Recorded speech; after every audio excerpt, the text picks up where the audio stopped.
तो ताबड़तोड़ अंदाज में अब खबरों का रुख करेंगे। गोरखपुर में छठ का महापर्व सूर्य देवता को अर्घ देने के साथ संपन्न हुआ। भोर से ही 4 दिन का कठिन व्रत करने वाली महिलाएं अर्घ देने के लिए परिवार के साथ घाट पर जुटी हुई थी, कुंड पर पहुंच गई थी और 4 दिन तक चले छठ महापर्व के आखिरी दिन नदी के तटों पर कुंड पर व्रती महिलाओं के साथ परिवार और श्रद्धालुओं का भारी तांता लगा रहा। उगते हुए सूर्य को अर्घ देने के साथ ही व्रती महिलाओं ने व्रत को संपन्न किया है। छत्रपति शाहूजी महाराज विश्वविद्यालय कानपुर के कुलपति प्रोफेसर विनय पाठक के खिलाफ एफआईआर दर्ज हुई है। कुलपति पर निजी कंपनी के प्रबंध निदेशक ने बिल पास कराने के नाम पर जबरन वसूली करने, धमकी और गाली गलौज करने का आरोप लगाते हुए कुलपति समेत 2 लोगों को नामजद किया है, जिनकी देर रात एसटीएफ ने गिरफ्तारी कर ली।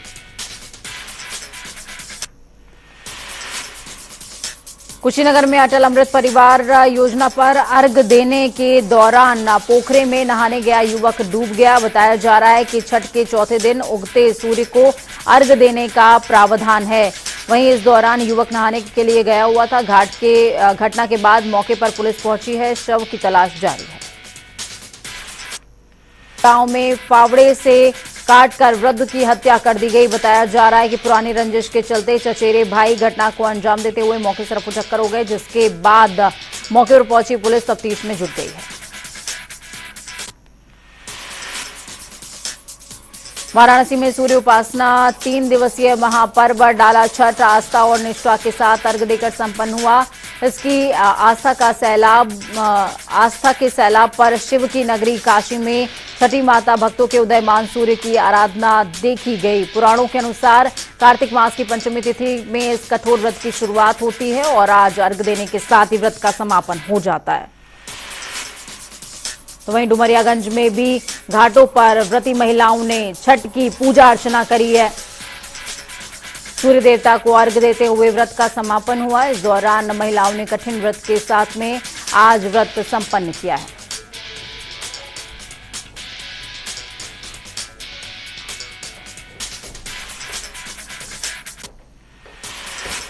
हरदोई में युवक का अवैध असलहे के साथ रील बनाकर डालने का वीडियो सोशल मीडिया पर धड़ल्ले से वायरल हो रहा है। साथ ही युवक की अवैध असलहे के साथ फोटो भी वायरल हो रही है।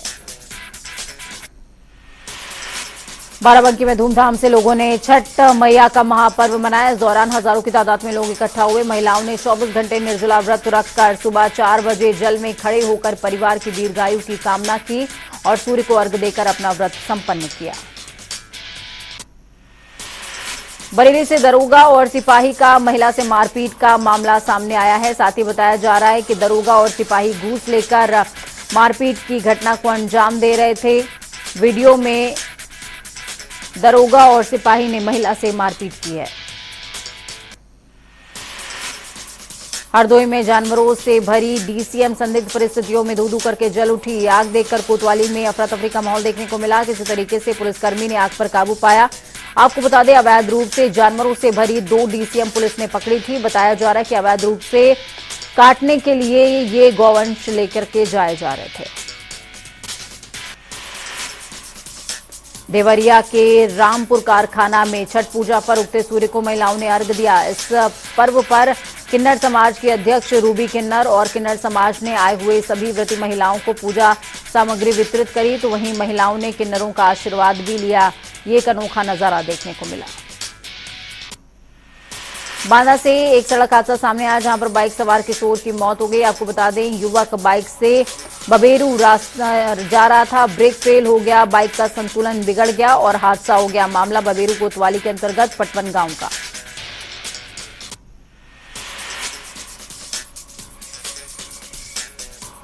बांदा में न्यू प्राथमिक स्वास्थ्य केंद्र के फार्मासिस्ट ने सरकारी दवाइयों को आग के हवाले कर दिया, जिसका वीडियो सोशल मीडिया पर वायरल हो रहा है। तो वहीं पूरे मामले पर ग्रामीणों ने मुख्य चिकित्सा अधिकारी को फार्मासिस्ट के खिलाफ शिकायती पत्र दिया है और फार्मासिस्ट पर बदसलूकी करने का आरोप भी लगाया। बेहट कस्बे में सरकारी शराब दुकान पर निर्धारित मूल्य से ज्यादा दाम पर शराब बेचे जाने पर आबकारी इंस्पेक्टर मनोज शर्मा ने दुकान पर छापा मारा और ज्यादा दाम पर बेची जा रही शराब को पकड़ लिया। तो वहीं बीजेपी नेता ने आबकारी निरीक्षक को वर्दी उतरवाने की धमकी दी है। वक्त यहां पर एक छोटे से ब्रेक का है।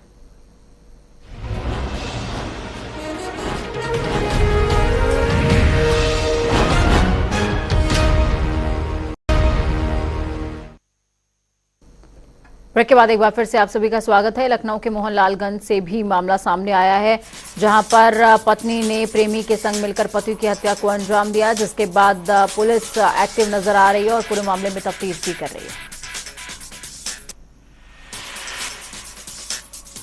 वाराणसी में सरदार वल्लभ भाई पटेल की 157वीं जयंती मनाई जा रही है। जयंती पर रन फॉर यूनिटी का आयोजन किया गया। डॉक्टर संपूर्णानंद स्पोर्ट्स स्टेडियम से मलदिहा में सरदार पटेल की मूर्ति पर माल्यार्पण करते हुए रन फॉर यूनिटी का आगाज किया गया। औरैया में टैंकर और ट्रक की टक्कर में 4 किसान घायल हो गए और एक महिला की मौत हो गई। मृतक महिला की अभी तक पहचान नहीं हो सकी है। घायलों को एम्बुलेंस की मदद से सामुदायिक स्वास्थ्य केंद्र में भर्ती कराया गया। हालत गंभीर देखते हुए सैफई रिम्स के लिए रेफर कर दिया गया। आजमगढ़ में नदियों और पोखरों के घाट पर भगवान भास्कर को अर्घ्य देने के बाद आज सुबह भगवान सूर्य का जो व्रत है वो संपन्न हुआ। व्रती महिलाओं के साथ उनके परिजन भी दिखाई दिए। छठ घाटों पर सभी लोगों ने छठी मैया की श्रद्धापूर्वक पूजा अर्चना करी। इस दौरान सुबह से ही जनसैलाब उमड़ने लगा था और स्वयंसेवक भी लगे हुए थे। इस पर्व पर बिहार मुख्य रूप से अग्रणी भूमिका निभाता है और ये विदेशों में भी मनाया जाता है।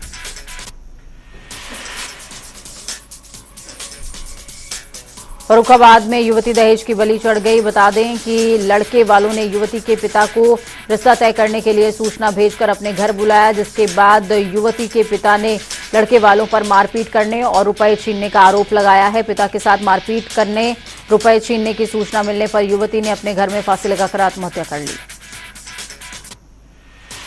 अमेठी जिले के गौरीगंज पुलिस ऑफिस से सरदार वल्लभ भाई पटेल रन फॉर यूनिटी का आयोजन किया गया।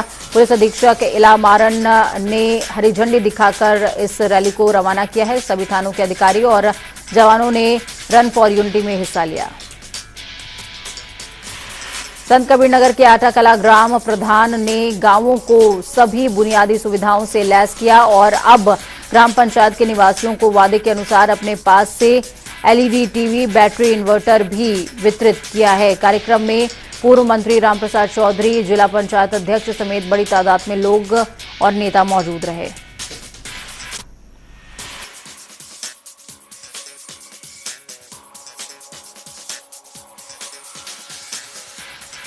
धर्मांतरण के मामले में मास्टरमाइंड पादरी को पुलिस ने गिरफ्तार कर लिया। बताया जा रहा है कि कई दिनों से चर्च के अंदर प्रार्थना सभा की आड़ में धर्मांतरण का खेल चल रहा था, जिसके बाद पुलिस ने मुकदमा दर्ज करते हुए मुख्य मास्टरमाइंड को गिरफ्तार कर लिया है। आजमगढ़ में छठ पूजा के दौरान नदी में नहाने गए 4 युवक डूब गए। बताया जा रहा है कि ज्यादा गहराई होने की वजह से किशोर नदी में डूब गए। चीख पुकार सुनकर एनडीआरएफ ने 3 किशोरों को सुरक्षित बाहर निकाल लिया, तो वहीं घंटों रेस्क्यू के बाद भी एक किशोर लापता है, जिसकी तलाश जारी है। आगरा में फतेहाबाद रोड पर मेट्रो का काम प्रगति पर है। इस दौरान हादसा मेट्रो का स्नैचिंग चैट गिरने से एक युवक घायल हो गया। प्रत्यक्षदर्शियों का कहना है कि लापरवाही की वजह से यह हादसा हुआ। गनीमत रही कि और लोगों को जान माल का नुकसान नहीं हुआ। हल्द्वानी के मिनी स्टेडियम में राष्ट्रीय एकता दिवस के मौके पर रन फॉर यूनिटी का आयोजन हुआ, जिसमें केंद्रीय रक्षा राज्य मंत्री अजय भट्ट ने शिरकत करी है। इस दौरान अजय भट्ट ने हरी झंडी दिखाकर साइकिल रैली को रवाना किया। साथ ही अजय भट्ट ने पूर्व मुख्यमंत्री हरीश रावत पर तंज कसते हुए हरीश रावत को परमहंस कह डाला। देहरादून की विश्व धरोहर फूलों की घाटी आज शीतकाल में पर्यटकों के लिए बंद कर दी जाएगी। वन विभाग ने इसको लेकर पूरी तैयारी कर ली है। इस साल घाटी में 20,827 पर्यटक पहुंचे, जिसमें से 280 पर्यटक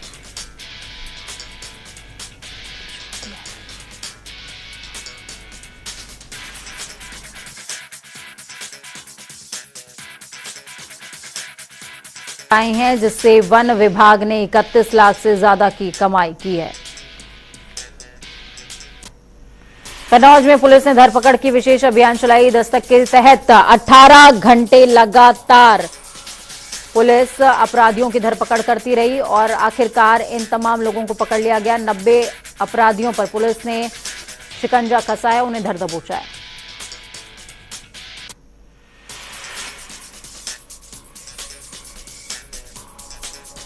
इटावा में दूसरी बार रोडवेज बसेस की चेकिंग की गई ताकि अनियमितताओं को रोका जा सके और लोगों को जागरूक किया गया कि वो अपनी जान माल की सुरक्षा के लिए तमाम नियमों का पालन जरूर करें।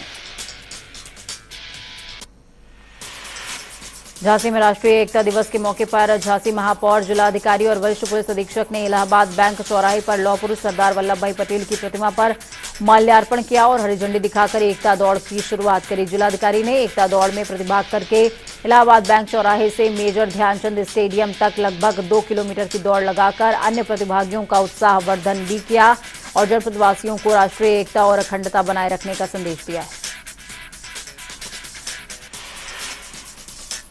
वृंदावन में छठ पूजा पर्व धर्मनगरी वृंदावन में भी धूमधाम से मनाया गया, जहां पर बिहार और पूर्वांचल से जुड़े लोगों की भीड़ यमुना किनारे जुगल घाट पर देखने को मिली। तो वहीं छठ मैया का व्रत संपन्न करके महिलाओं ने यमुना की जलधार में डुबकी लगाई और सूर्यदेव को अर्घ्य देने के साथ में व्रत का समापन किया है। बड़ी खबर, अहम जानकारी आपको लखीमपुर से दे रहे हैं। लखीमपुर से बड़ी खबर इस वक्त की सामने आ रही है। गोला में सीएम ने जनसभा की है।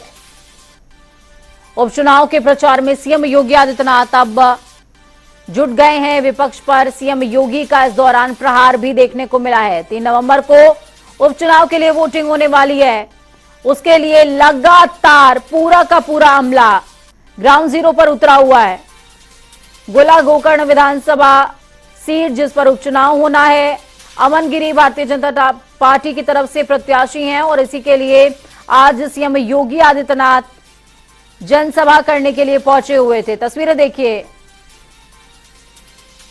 प्रचार की कमान सीएम योगी आदित्यनाथ ने संभाली हुई है और इस दौरान सीएम ने विपक्षियों पर जमकर प्रहार भी किया है।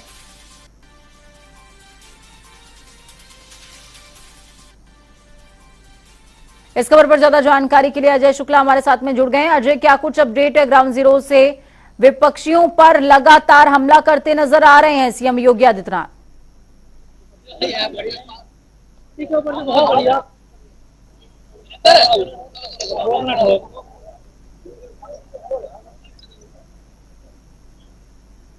हेलो राजेश, आपको मेरी आवाज अगर सुनाई दे रही है तो बताएं, विपक्षियों पर क्या तंज कसा है सीएम योगी आदित्यनाथ ने? जी पूजा जी, बिल्कुल बताना चाहेंगे। विपक्षियों में मुख्यमंत्री ने कहा कि इससे पहले भी जो लखीमपुर में था, किसानों की समस्याएं थी, उनको किसानों का पैसा, गन्ने का जो बकाया धनराशि थी, वो बकाया धनराशि दी नहीं जा रही थी। लेकिन बीजेपी सरकार है जो कोई कह रहा है कि मिल चालू होने के 1 महीने के अंदर हर हाल में पेमेंट कर दिया जाएगा, किसान भाइयों की पूरी सुविधाओं का ध्यान रखा जाएगा। अगर कोई भी मिल मालिक अगर चीनी गन्ने किसान का भुगतान नहीं करता है तो उसको जेल भेजा जाएगा। सीएम ने सभा पे और तंज कसते हुए कहा कि आज से पहले भी लखीमपुर ये जिला था जहां पे गोला में हम गोला मंदिर को गोला काशी कॉरिडोर के रूप में विकसित करना चाहेंगे और जीतने के बाद मैं एक दोबारा फिर गोला आऊंगा। वहां आने के बाद इस जो गोला का मंदिर है उसको काशी विश्वनाथ की तर्ज पर इसको गोला कॉरिडोर के रूप में विकसित करूंगा।